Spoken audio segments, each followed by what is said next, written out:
ஆண்டாள் திருவடிகளே శరణం. తిరుప్పావై పాసురం 9 భావం. పాసురం 9లో ఆండాళ్దేవి గోపికలను స్నేహంగా కానీ స్పష్టంగా పిలుస్తుంది. ఇప్పటికే చాలామంది గోపికలు నిద్రలేచి కృష్ణ సేవకు సిద్ధమయ్యారు. కానీ కొంతమంది ఇంకా తలుపులు మూసుకొని నిద్రలో ఉన్నారు.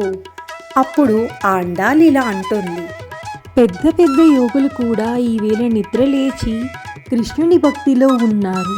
మరి నీవెందుకు నిద్రలో ఉన్నావే? భక్తిలో ఆలస్యం. పాసురం 9 యొక్క ముఖ్య భావం కృష్ణుని పిలుపుకు ఆలస్యం చేయకూడదు. గోపికలారా, మీకు అందం ఉంది, సంపద ఉంది, మీరు గొప్ప కుటుంబాలకు చెందినవారు. కానీ అడుగుతుంది, కృష్ణ సేవ లేకుండా ఇవన్నీ ఏం ఉపయోగం?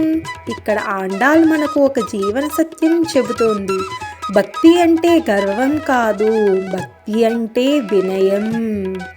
కృష్ణుడు మన స్థితిని కాదు, మన మనసును మాత్రమే చూస్తాడు.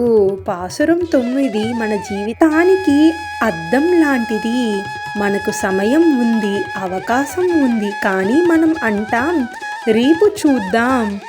ఆ రేపు గురించి ఆండాళ్ హెచ్చరిస్తుంది. ధనుర్మాసం అంటే శరీరం లేవడం కాదు, మనసు మేల్కొనడం. ఈ పాసురం చెబుతోంది భక్తి అంటే ఇప్పుడే స్పందించడం.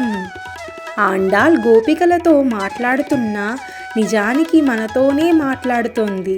ఇప్పుడే లేవు, ఇప్పుడే మారిపో, ఇప్పుడే కృష్ణుని ఆశ్రయించు. అందుకే పాసురం 9 మన నిద్ర కాదు, మన నిర్లక్ష్యాన్ని లేపుతోంది. ఈ ధనుర్మాసంలో ఒక పాసురం, ఒక ఆలోచన, ఒక మార్పు. Subscribe to my channel.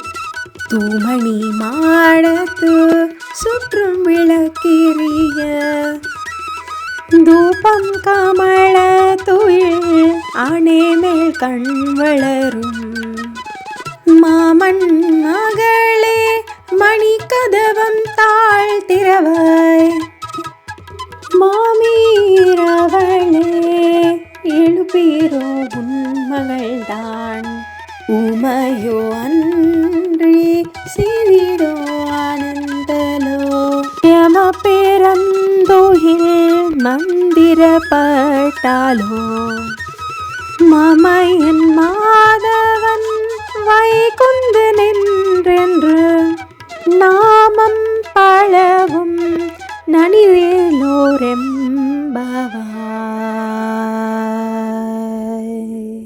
శ్రీకృష్ణార్పణమస్తు. వాగ్విక్ గల్ఫ్ వీలాగ్స్ని సబ్స్క్రైబ్ చేయండి. మరిన్ని పాసురాల కోసం ప్లేలిస్ట్ ఓపెన్ చేయండి. సబ్స్క్రైబ్.